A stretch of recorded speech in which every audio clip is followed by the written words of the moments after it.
Please, why you hiding? What you say? Please, why you hiding your intelligence? Playing hard for the. Yes, we are live. What's good, everybody? What's good, everybody? We are live. We are setting up. Let's set up. Yes, we are live.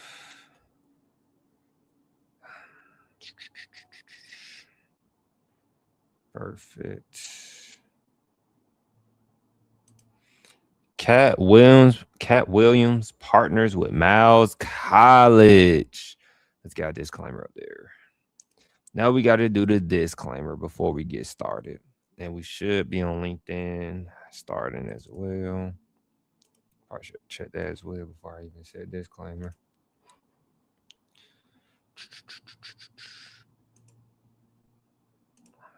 Um, all right. So, disclaimer. Remember that I am not a financial aid specialist, academic advisor, or representing any institution during this live stream. I am representing speaking on behalf. It's very important that you do your own research for any of the research that you do here. And so we are here to save you a lot of money. And I'm just giving you time to read the disclaimer before I take it down. Okay. I hope you enjoyed your week so far. It's Friday Eve for many. And hopefully you are about to gain something from what we are about to talk about tonight. 45 minutes strong as we rebuilding the long journey to rebuilding our long. And let's get to it. So let's make sure LinkedIn notified everybody as well. Yes, LinkedIn has notified everybody. So what I am going to do, I don't want to echo. I don't want to echo in this. Can I repost this while I'm doing it? No, they won't let me do that. That'd be dope though if they did. All right. Let me set this up. Where is it?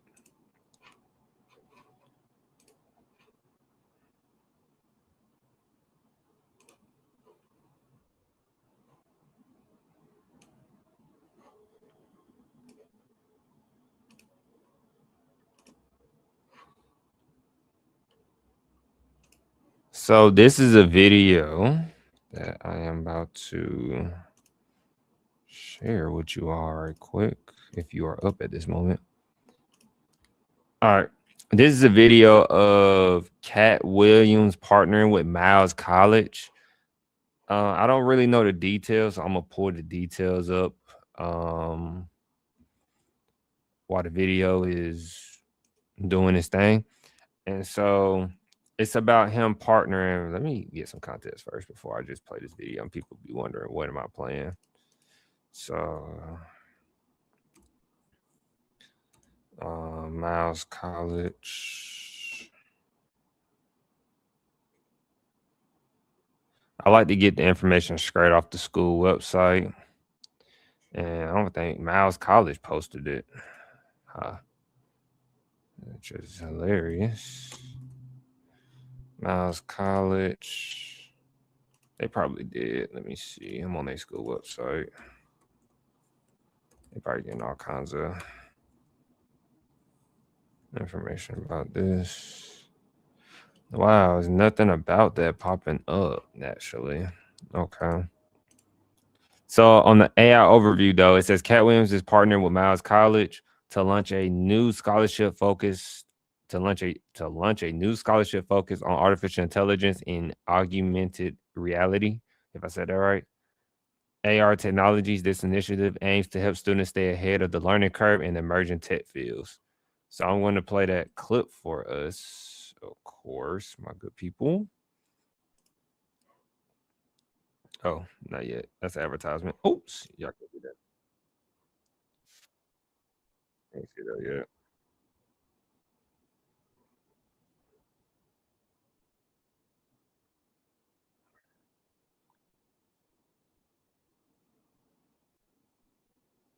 Perfect. All right.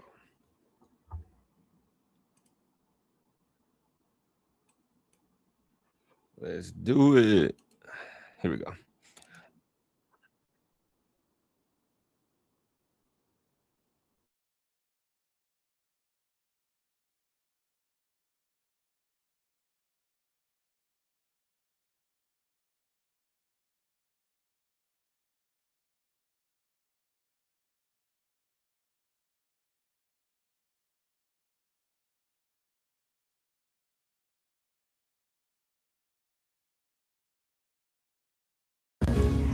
Artificial intelligence is leading the way in the digital age, and one Emmy Award-winning comedian opened a creative playground to give the next generation of industry leaders the tools they need to succeed. This is a story you'll only see here on WVTM 13. In his exclusive interview with comedian KATT Williams, WVTM 13's Aaron Llewellyn spoke with the studio owner about his partnership with Miles College and lifting HBCU students as they climb. Tucked away in Anniston is Fort McClellan. Known for its storied history and pivotal role in World War II, it's getting a new lease on life. I didn't really think that McClellan was like on the radar. I mean, I saw the for sale signs, but I didn't know it was like on a national radar. For months, there were rumors comedian and actor KATT Williams bought the former Army base to open a production hub.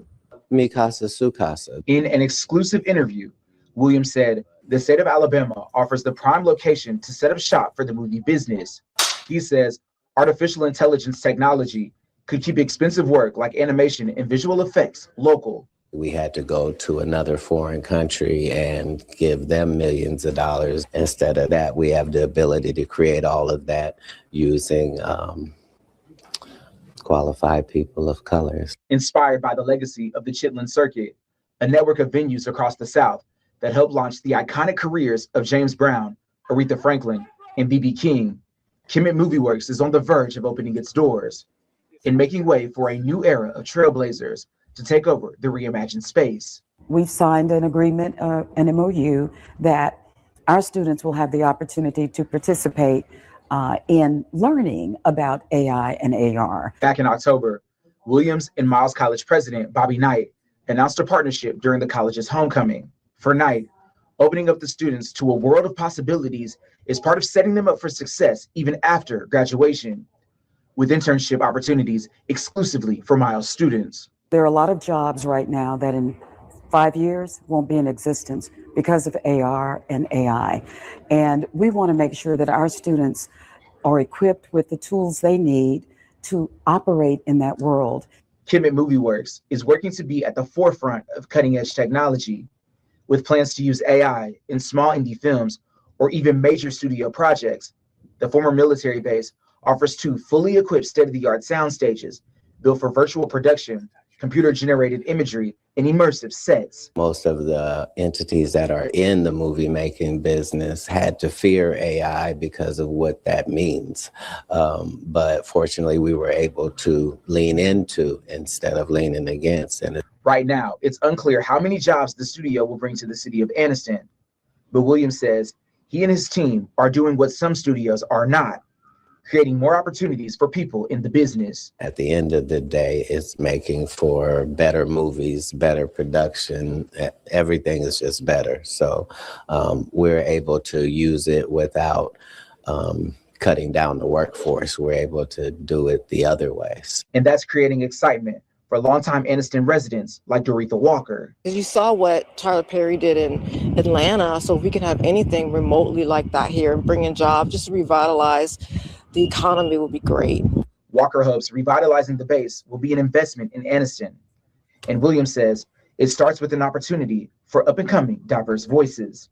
In conjunction with Miles College, it just gives us an opportunity to deal with the best and the brightest and to make sure that people that look like us are able to get these opportunities that previously were only available if you went to Hollywood itself. In Anniston, Aaron Llewellyn, WBTM 13. According to the Department of Veterans Affairs, I honestly think that is first and foremost, I think it's a good thing. Of course, all good things start out with, will this really happen? Will it fall through? Not fall through. Yeah, could it fall through? Could it succeed? Everybody wants to be educated, I think that's nice thing to see. Everybody wants to wear the captain gown, and I didn't even wear my captain gown for graduate school. I didn't even get one. You know, I wondered did they make Cat Williams pay for that captain gown? Ironically, just asking. I'm wondering because they tried to make me pay for my captain gown and my hood. He had on the hood as well, by the way. Just saying. Some things bother me in videos that I'd be like, I'm not even listening to the other things. But on the serious note, I think that's very good that Cat Williams is partnering with Miles College. I feel like Miles College actually needs it. I don't think Miles College has been the best. I had a couple of people in my circle or went to high school with that went to Miles College, because remember I did go to a historical black high school, and which is like a high school version of a HBCU. And so yeah, they push those type of schools all the time. But like I said, from my perspective, I didn't want to go to schools like that no more. Under-resourced schools, usually. I wanted to have resources because I'm tired of not having resources at that time in life. And so the partnership, I am interested to see how it comes out. So it seems like Cat Williams is going to turn the base into a studio like Tyler Perry did, which could be helpful for Miles. So if you go to Miles College, potentially you can have access to that studio in a partnership. So hopefully we keep hearing about that. I think that's very good to see and hear. And yeah, it's really just thumbs up, honestly. And hopefully they get more students that go to the college who wants to do like, you know, content creation, studio work, movies, and much, much more. And that's a great start, actually. All right. So I wanted to start out with the Cat Williams. Now on to the next. What's next? Really got a few topics. As you see, I put money and power in the thumbnail because obviously a lot of things been going on with higher education and the great Jeffrey Epstein files. My goodness, I never thought I would be talking about the Jeffrey Epstein files on a higher education live stream. But the more I learn, I have not had a chance to be reading higher education things, so that's a little scary for people because like I said, I'm currently like really focusing on learning how to trade, you know, leap options and stuff. I've been really focusing on that, really locking in on that, just to make sure I know what I'm doing all the time. Feel like I'm close to doing that consistently now. And so I haven't really been reading books on higher education to perfect my craft like I should, like, because I really get a joy out of reading higher ed material and seeing what people say, like from back then to now. If it sparks my interest, most of the time it does. That's how I was able to get my master's in it, because that stuff it relates so much to the real world. Like it's like you get economics, but you also get higher education in college at the same time. It's like you get workforce, you get financials, because it's just an educated world that you get everything kind of in one, it feels like, because it's like you can't learn about higher education and not talk about money, because a lot of things go back into money and power. And that's why it goes back to Jeffrey Epstein. So apparently Jeffrey Epstein had his hands in Ivy League institutions. I am actually going to pull that up on LinkedIn right quick. I thought I had it already up. Oop. What is that? Oh, that's me on live. Okay. So where is, go to my page, and then I'm going to put that over there just in case I need it. I don't think I'm going to need it, but just in case I need it.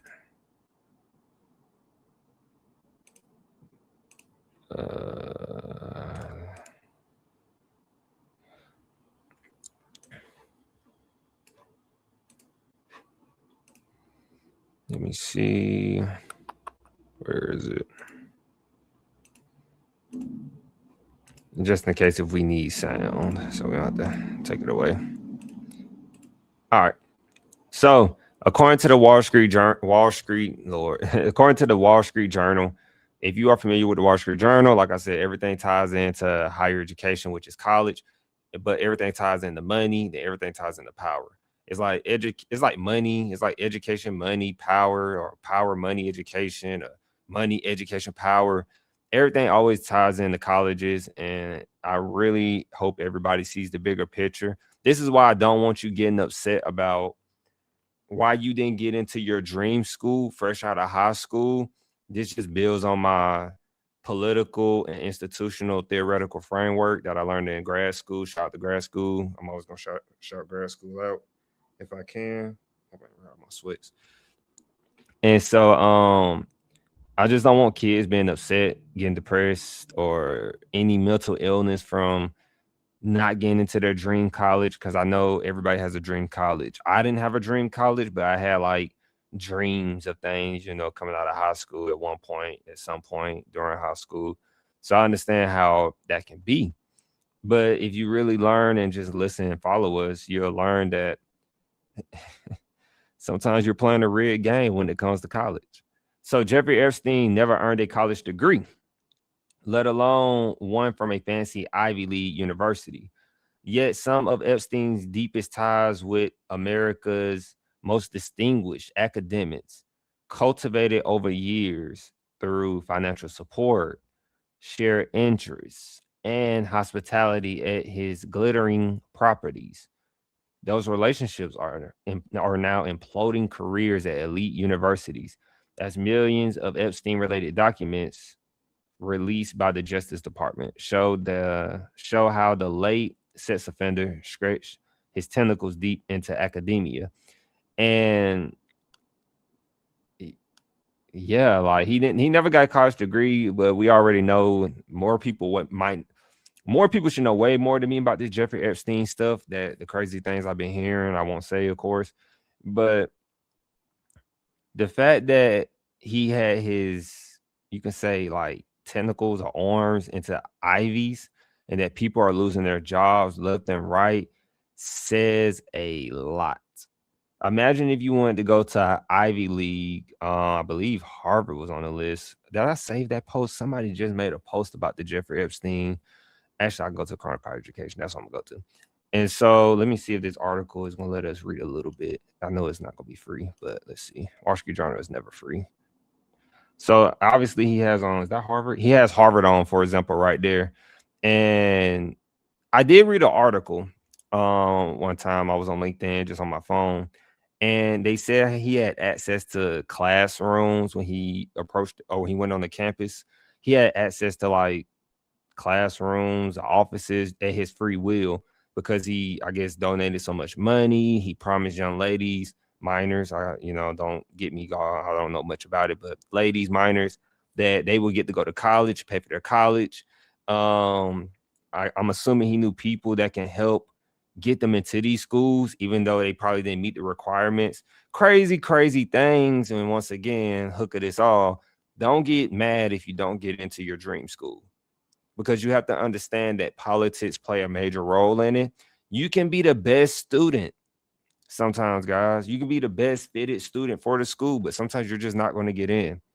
And that's the reality of things. I feel like going toward one of the reasons why I kind of was happy I went to a 2-year college, because I didn't have to worry about major, even though I was not a heavyweight in academics, I didn't have to worry about major political headwind, not getting accepted when I did my 2-year college application, because 2-year colleges have open admission, and at least most of them, I believe, I would say all, but most of them.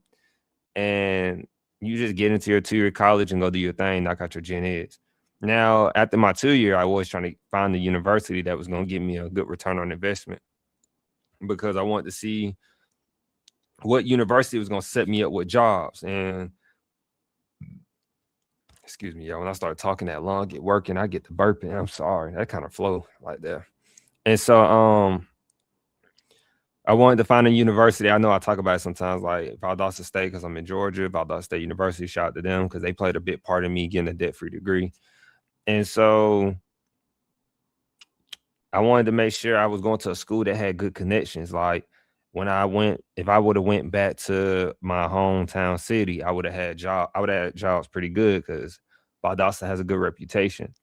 Of course, when I went, I thought about going to, can't disclose everything, but near the Atlanta area or in the Atlanta area, I'm near the Atlanta area, and so they got pretty good connections and return on investment with Valdosta State students, for example, and at least aligning with my career field. I figured I was going to stay in higher education, and it was a good draw. But I also remember I was looking at prices, good affordable prices.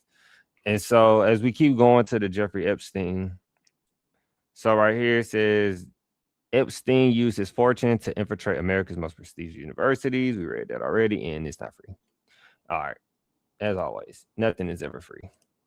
So let me pull this up. I wonder. And I wonder where you go, how to feel, and to and I wonder. All right. There we go. So I'm asking Academia's Glided Boys Club. So somebody named is not me writing this. So let me tell y'all something. People write a lot of stuff that is controversial, but people don't read.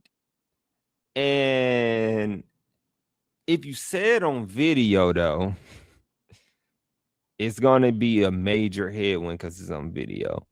If you don't want somebody to see something, I promise you, put it in a book.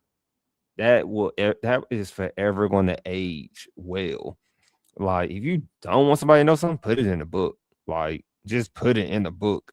You could put it in the middle of the book. That's how you know they're gonna read it. You can put it in the beginning if you think, like, man, you ain't even gonna crack this open. You can put it at the end of the book. Like, you ain't even gonna make it that far. Put it in a book.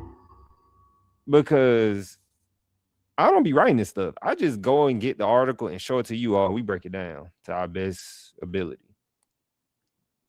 Let me zoom in for you.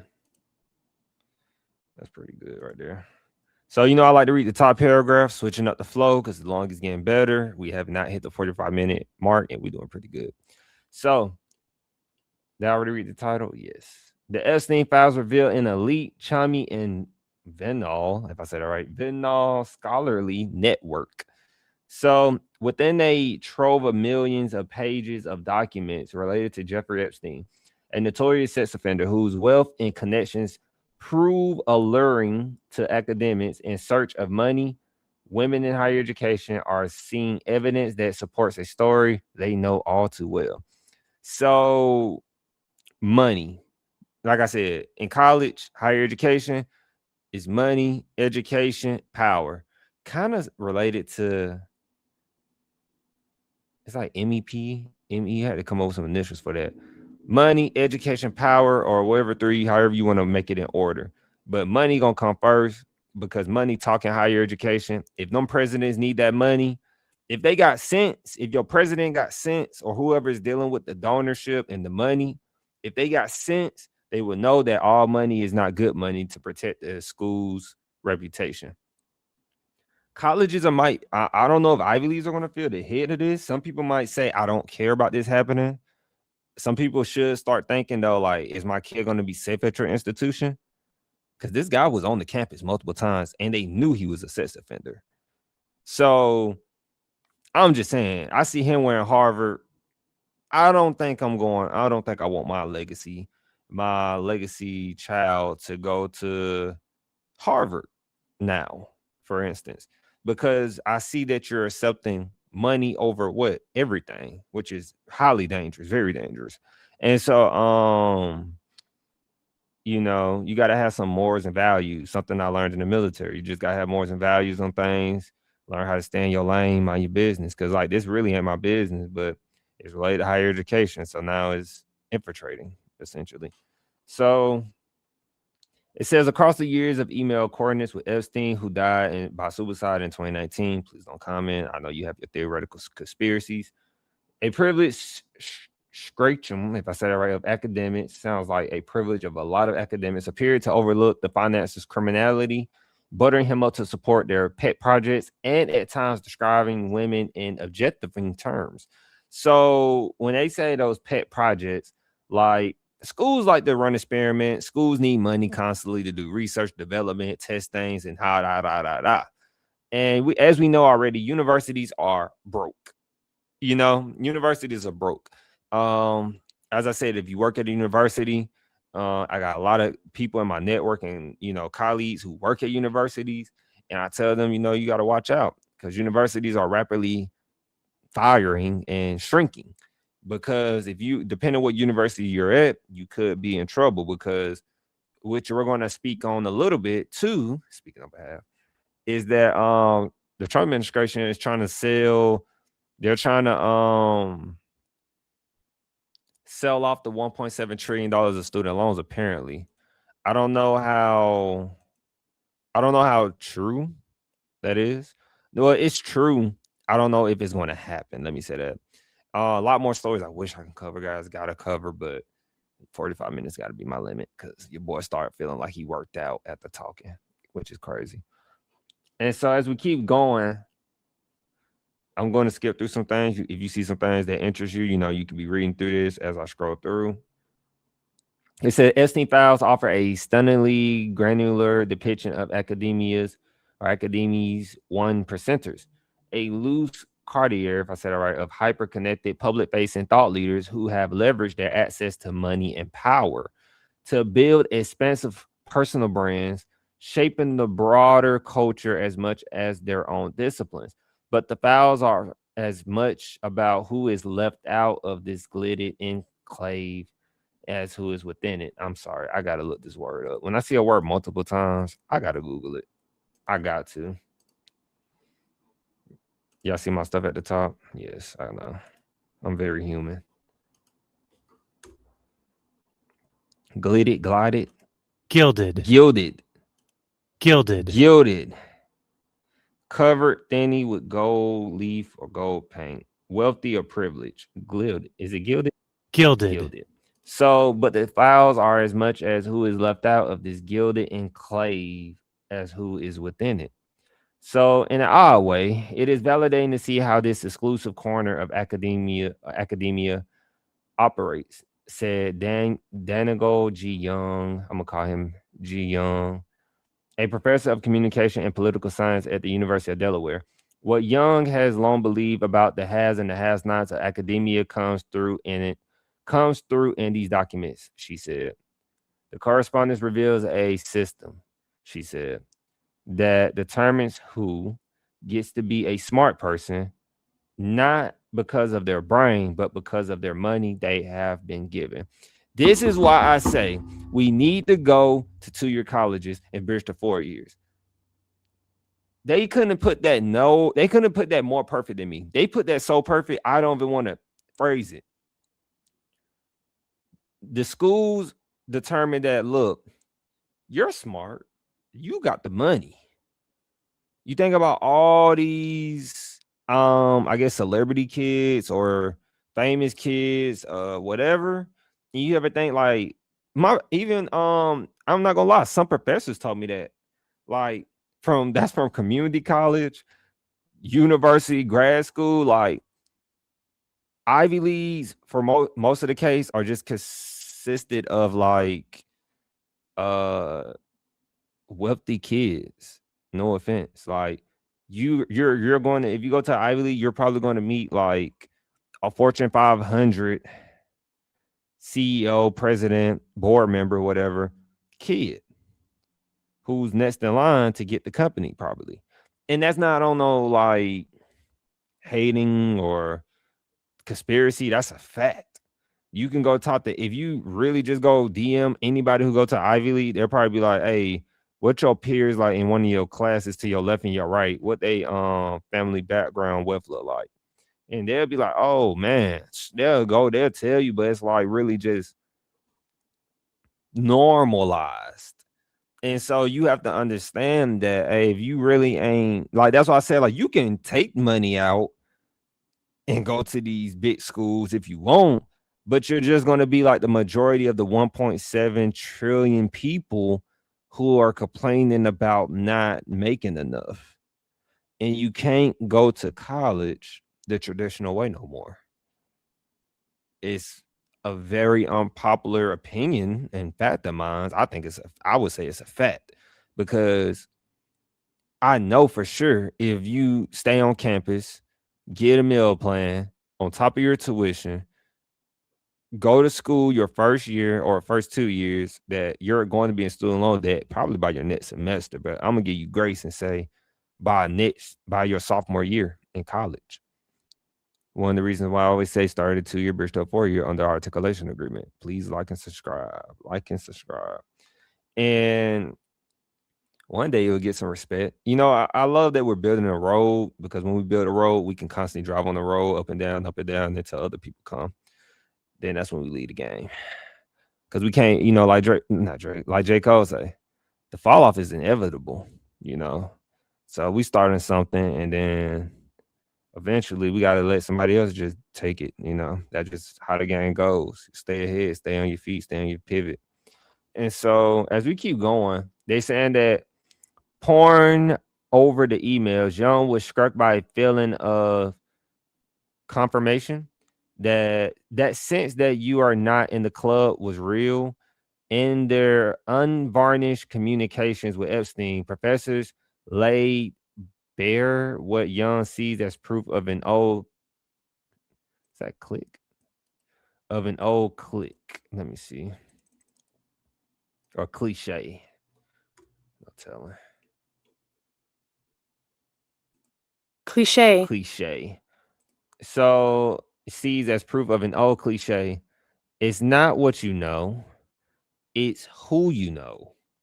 Venal men of a certain age who showed tolerance, if not approval, for Epstein's sleazy, predatory world, Young said, had access to a moneyed network that fueled their own advancement. So in that phrase right here, with everything she said, is that it's not what you know, it's who you know. One of the reasons why I was gonna talk about this, depending on what college you are applying to, guys, I'm actually gonna do some research, do some work on college applications when this live stream is over. And depending on where you're applying to college, guys, you need to consider the fact that depending on what they're asking you, like letter recommendations, you need to get out there and network. If you're coming out of high school or you're in high school, you need to do a lot of networking event with politicians. I'm going to say politicians. I'm going to say board of regents. I'm going to say judges, like people who have household names connected to an institution, or people who have household names in the state of where you're at. Imagine if you got a letter of recommendation from the governor of your state, or if you got a letter of recommendation for somebody from Congress, senator. Like, those are huge letter of recommendations. If you get a letter of recommendation for someone, let alone with a doctoral degree, and no offense to me, but if they went to even prestigious university, is even on the cream on the top of it. But those things matter. And if your college application is asking for letter recommendations, you really want to make sure you get it from those types of people, because that's only going to make it like a person is reading your college application, right? A person is normally reading your college application. Now, every school usually has different requirements about what qualifies you to get into our school. I'm not speaking on the generic things about college application. I just know, for example, that when you apply to a college, usually sometimes they're asking for letter recommendations. And so I'm going to keep it there with Jeffrey Epstein files, because I want to finish out talking about the student loans, which is, the main thing about our channel. So it's not about what you know. It's about who you know. All right, let's go to the next. So stop sharing my screen for a bit. That was a good little article, though. probably gonna read that. I feel like sitting at the computer and reading. So,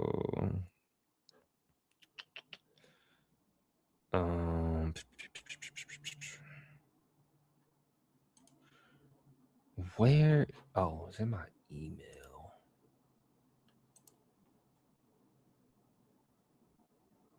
Is it a way to open this?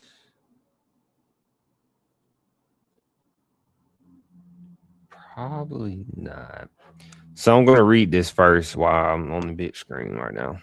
So this is by Shio. If you don't know what Shio is one of those higher ed platforms that provides credible higher education information, usually very respected in our industries. One of the places I actually quoted for citations when I was in graduate school. So Shio said SHEEO. So they got national policy.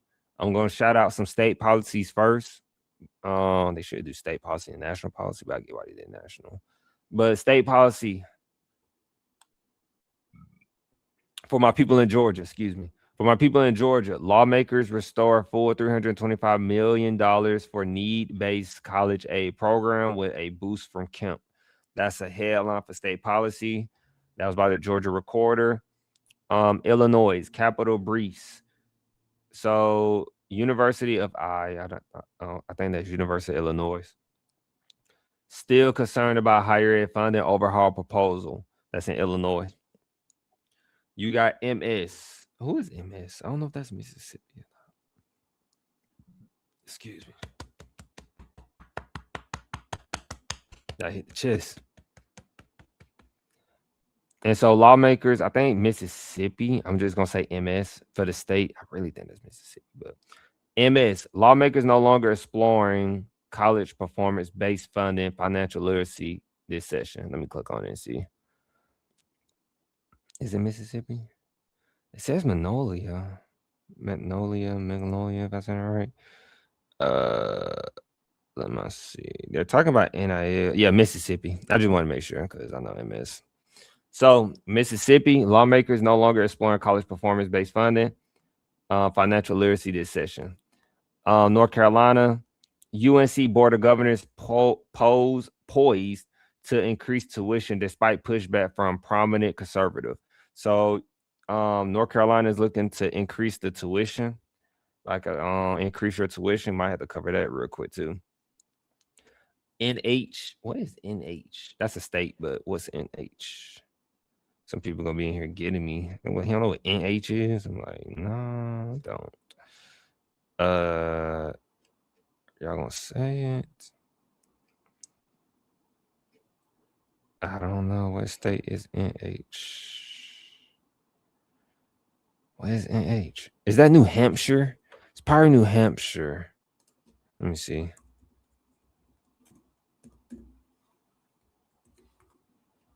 Yeah, New Hampshire. I was gonna say it's New Hampshire. So New Hampshire restoration of higher education funding gamers, some bipartisan support in state Senate. And then Oklahoma lawmakers advance an anti-DEI higher education bill impacting university accreditation. So those are some headlines in the state, but the national one that we're going to cover real quick is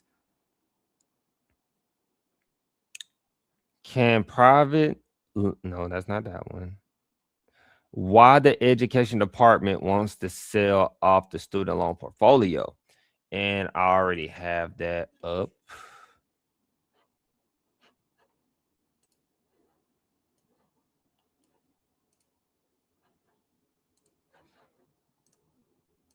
Oh, my screen is blank.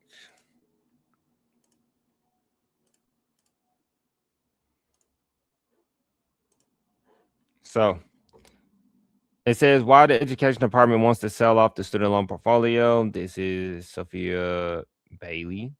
I think I said it right. No, it's not Bailey, but Sophia. Is either Sophia or Sophia. I know it's pronounced two ways. So we talked about this earlier that they want to. We talked about it earlier that the Trump administration wants to sell off your $1.7 the $1.7 trillion student loan portfolio to private lenders. Obviously, just in short, just in basic business, basic math, private lenders who gets these student loans obviously are going to get consistent revenue and be able to garnish your stuff if it's a private lender. I don't know. I'm just thinking the worst. Like if a private lender gets some of that 1.7, like $1.7 trillion, that $1.7 trillion of student loan debt, and the payments go to the private lender, which is like a Wells Fargo, JP Morgan, SoFi Bank, because they're rising, all these banks, right? And they take it on, and they're like, well, how do we know they're going to pay us? So I'm pretty sure, guys, they're thinking of ways for sure that how are we going to get guaranteed money from people? And I'm thinking they're eventually just going to start garnishing wages by principal, because I just hear a lot of people say, I'm not paying back my student loans. And I say, well, they ain't got nothing to do with me, because I really don't too much care for credit. But I do know if you don't pay back your student loans, it messes with your credit supposedly or something like that. So I don't know. I'm not in that situation. I can't really give advice on it personally. All I can say is try to pay it. Try to pay it if something potentially happens. I've seen people bank accounts get garnished in the military because they went to the military after they figured school wasn't for them.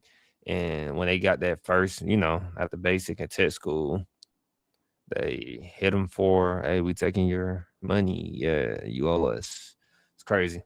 And so in a sign of Trump administration's continued efforts to shutter the Department of Education, the agency is apparently pursuing selling off its $1.7 trillion student loan portfolio to private entities. I wish they would list them. But a letter from Elizabeth Warren, Democrat of Massachusetts. Everybody should know Elizabeth Warren. She's very popular. Both sides, I think, because they always arguing. Nicholas Kent, the Secretary of Education, said in the letter that taxpayers have shuttered the cost of loans, and there is both public and congregational interest in reallocating the debt.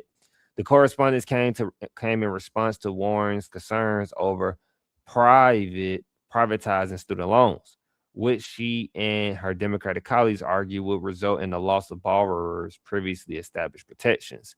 So, as I said before, like usually you're protected. Like people say they're never paying it back, but if it goes to private lenders, like they might get foreclosed on your house. This is just me speaking hypothetically, but if a bank don't get their money, they gonna get some collateral to pay back what they bought off that student loan portfolio. So they might need some collateral, house, car, whatever, assets. So they're like, the government is always gonna get their money. Best believe that. It might take them time, but when they figure out a solution that everybody can agree with, they're gonna take the money. So it says right here that the Politico reported in fall that the Education Department was considering offloading the portfolio in service of its goal to wind down as much of the agency as possible.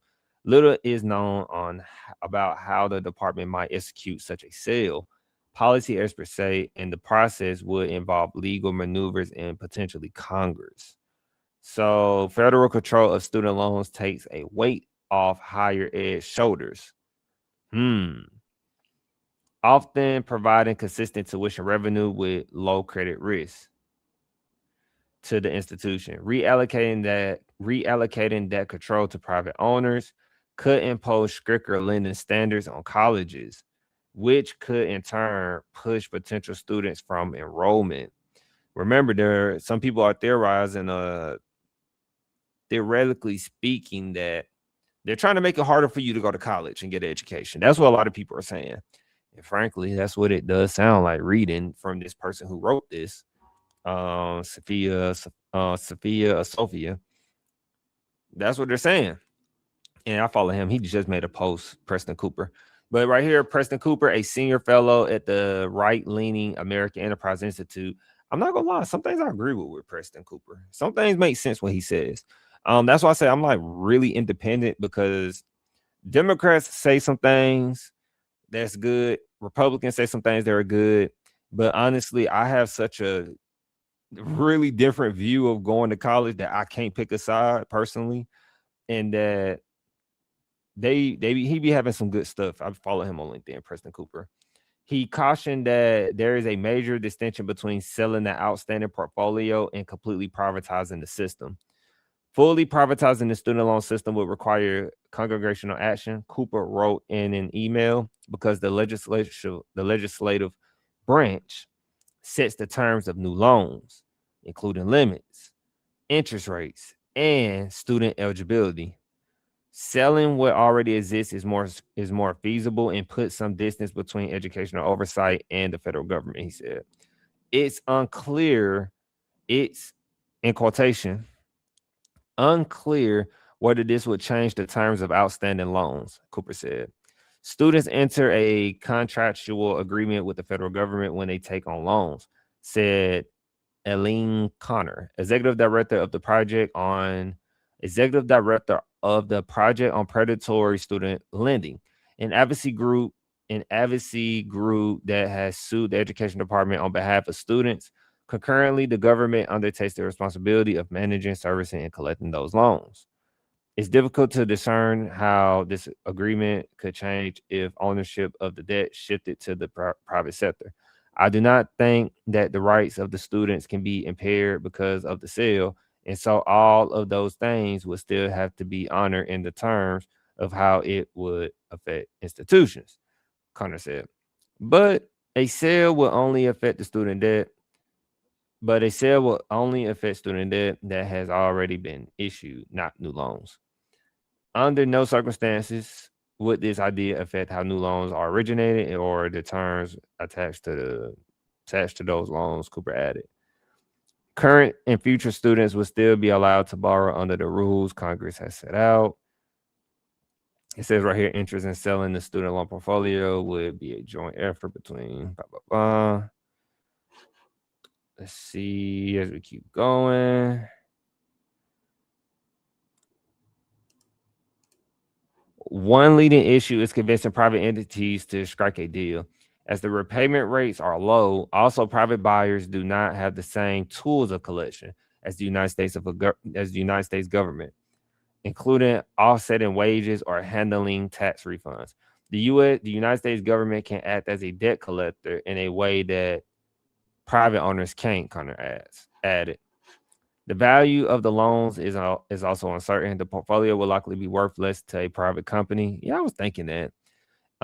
Which lacks the government's collection powers, like garnishing wages without a court order. Yeah, because I'm about to say the court out there, they can. That's why I said garnishing. Like government can do that, but I don't think private sectors can do that. But private sectors, I do wonder though, because if they buy the loans, private sectors should be eligible to they should, because they took on the loans, they should be able to just hey, go to a court order. Hey, we need this house for collateral for your loans. But hey, I don't work in banks, so I don't know fully about that, but it's interesting. Like garnishing wages without a court order and offsetting tax refunds and Social Security benefits, and facing greater exposure to lawsuits and consumer protection claims. Additionally, Connor said, there are huge chunks of this portfolio that nobody expects are ever going to be repaid. Exactly. Ultimately, Connor views conversations around selling the portfolio to simply be a lot of talk. Yeah. That's what everybody said at the end of the day. They just talking. And then supposed plans to overhaul the student debt portfolio coincide with the education department's next batch of interagency agreements designed to move forward functions elsewhere. And by that, we ended there. But honestly, guys, I always take with this person in presidency, I always take what they say serious, because I don't count nothing out with this person in presidency. I don't think nobody else should. Everybody should take it serious. Started a 2-year, bridged to a 4-year under the articulation agreement. You don't want to be in a situation where they don't know what they're going to do with selling these loans off. You don't want to be in that situation. You don't want to be part of that situation at all. I feel like starting a 2-year bridge to a 4-year under articulation agreement can help you a lot. Excuse me. I feel like it can help you a lot. And so really consider it. Even if you are a top student, with scholarships like $20,000, $40,000 in scholarships. If them scholarships are like you can take it to any school, and if you like, you really need to find out if you can get refunds on that, so you could be investing in the S&P 500 index while you're in college, because that's 4 or 5, as they say. It takes us like 6 years to graduate college. It took me like 4 to 5.